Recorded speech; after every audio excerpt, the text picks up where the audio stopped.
Uma coisa que eu não falei, que eu acho que é importante citar aqui, é a questão da mudança climática. Porque hoje em dia, na internet, se fala muito, né? Ah, o frio ou a chuva não dá gripe, não dá resfriado.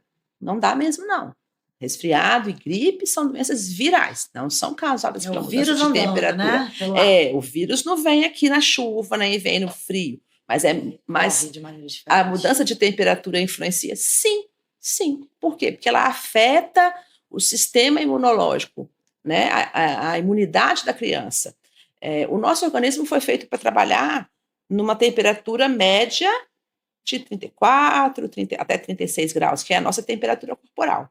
Se a temperatura do ar está muito baixa, isso afeta, porque, como eu falei, do ar umedecer, aquecer, né, o O nariz, filtro, né? o Do nosso filtro. corpo. Então, quando a gente começa a respirar um ar muito frio, essa defesa que começa aqui, ela já começa a mudar. Entendi. Então, muda a imunidade do trato respiratório e, sim, facilita infecções virais. Entendi. Eu achei que era porque o Tá? ar está rondando no meio do ser humano de maneira diferente. Com mais vento, aí os vírus eles se Não, misturam. não. São dois Sempre achei isso na fatores cabeça. principais. Primeiro, no frio, as pessoas tendem a ficar em ambientes mais fechados e mais aglomerados. Esse é um fator. E o segundo é a imunidade, que é alterada na mudança brusca de temperatura, nos Entendi. extremos. E aí é importante, aí também nos períodos de calor muito intenso, onde a gente se expõe muito a ar-condicionado, isso também hoje já é, né? Porque antigamente não tinha isso. Né? Todo mundo vivia ao ar livre, tudo aberto. Hoje a gente morre Perfeito. de calor, liga o ar-condicionado no gelo, aí sai nos 35 graus. Então, isso afeta também a imunidade. Adorei isso que você falou, porque eu realmente não tinha pensado. Não tinha pensado em perguntar. Para mim não era uma questão. A gente sempre preocupa com os vírus, com outras É coisas, porque eu né? tenho ouvido isso muito, visto, né? Isso muito no Instagram. É, pessoas, até médicos, sabe, falando isso. E é um desserviço. É um desserviço, porque não dá virose. O frio não dá virose, mas propicia. Entendi. Perfeito. Agora a gente vai falar dessas possíveis complicações e como lidar com elas, né? Um relatório da Organização Pan-Americana de Saúde mostrou que infecções respiratórias estão no topo de causas de mortes em crianças, como a gente falou lá no início, né? Na nossa região. Quais são as complicações graves que são mais observadas nesse grupo? E com relação à convivência e bem-estar das crianças? Alguns desses problemas vão acompanhar os pequenos por muitos anos, como a gente também disse. Como conviver da melhor forma com eles? Então, vamos começar pelas possíveis complicações, né? Então, assim, todas as doenças, como eu falei, elas podem complicar, mas mais frequentemente a pneumonia é que complica mais. E aí as principais complicações, derrame pleural, né, que é o líquido na pleura, quando a pneumonia comete, a pleura é o quê? A membrana que reveste o pulmão. Então, quando a pneumonia está ali atinge o alvéolo pertinho da pleura, essa pleura fica inflamada. E às vezes, ou por alteração da imunidade, ou porque não respondeu bem ao tratamento, ou porque o tratamento demorou, ou porque a criança tem algum fator de risco, seja esses que eu falei, Down, autismo, fibrose cística, asma, né, rinite, quadros alérgicos. Essa pleura também inflama e ela produz mais líquido, ela não consegue reabsorver e faz esse derrame pleural. O derrame pleural ele é um líquido que está no lugar onde não pode existir. Então, ele vai causar mais falta de ar na criança, mais dificuldade do pulmão expandir. Que tristeza, dá uma agonia só de Que pensar. tristeza.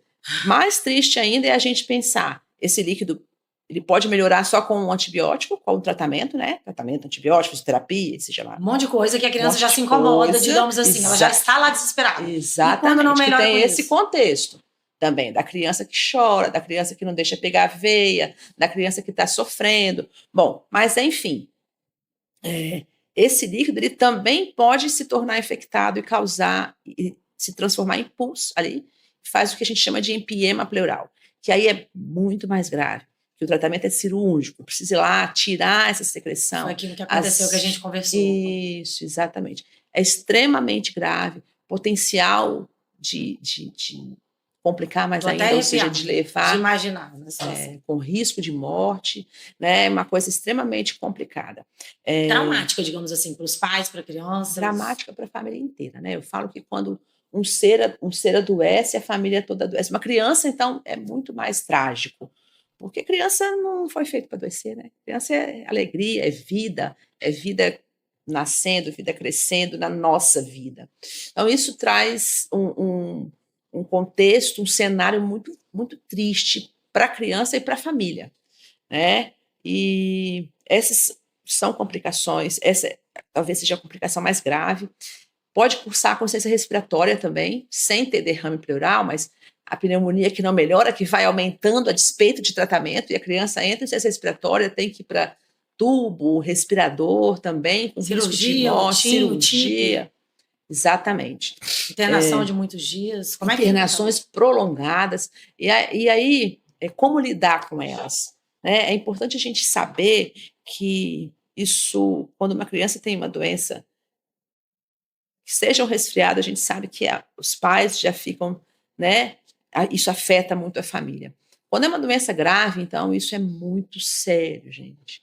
E aí, a gente está acostumado a lidar com questões complexas como essa, uma assistência multidisciplinar com médicos capacitados a lidarem com doenças graves, com doenças que colocam a vida em risco, com uma equipe multi que tenha psicólogo, que tenha assistente social, que tenha uma equipe pronta para tentar atender todas as necessidades que essa família e essa criança está passando, né? Porque não é o sofrimento só físico da criança. Imagina o medo dessa mãe, desse pai, desses avós. É um negócio que eu acho que muda, né? Porque eu sempre penso assim, quando uma criança você vê que já teve uma doença que é grave, pneumonia é grave, ela pode não ser grave, mas ela tem tendência a se agravar. A mãe já toma um susto primeiro. Sim. E aí quando você vai para o hospital, o pensamento do leigo, ele vai lá, ele está seguro, ele vai melhorar, nossa, nós vamos entrar com antibiótico, nossa, agora é um na veia, nossa, vai melhorar. Quando você começa a receber notícia ruim, que não está melhorando, como é que fica a cabeça? Às vezes você não tem nem, assim, consciência para melhorar, para acalmar o ambiente do seu filho. Não tem mesmo. Na verdade, muitas vezes a mãe, ela se desestrutura mais ainda. Porque é muito triste você ver seu filho sofrer. E aí, por isso que eu estou falando dessa equipe e desse olhar que é centrado, de um cuidado centrado nesse núcleo familiar, no paciente e no núcleo familiar, que é o que a gente hoje chama de cuidado paliativo, que é o cuidado do sofrimento.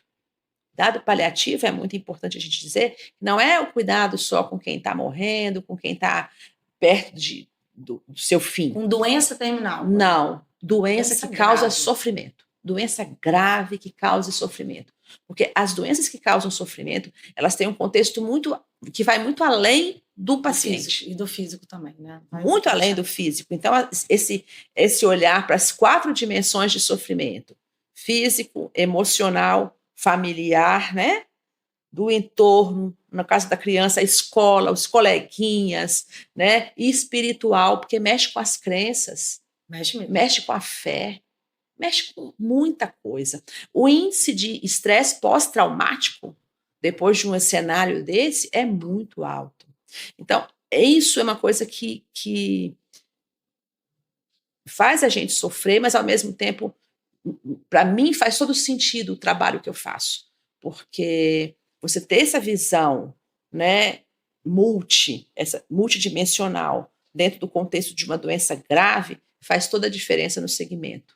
Sabe? Porque a gente estuda para isso. Então, a gente sabe fazer as abordagens, a gente tenta. Não é que a gente vai tirar o sofrimento, mas a gente vai estar ali para acolher, a gente vai entender as dores, porque muitas vezes o médico está lá, o pediatra, ou o pneumologista infantil, o neonatologista, ele está preocupado com a pneumonia. A pneumonia tem que curar, sim, mas e a criança? E para além da pneumonia? E essa criança que está sofrendo, que está morrendo de medo da agulha, que está morrendo de medo de não pode ir para o colo da mãe, que está com medo porque o pai foi dormir em casa, que ele está vendo essa... Então, assim, é um contexto muito amplo, sabe? Por isso que é tão importante.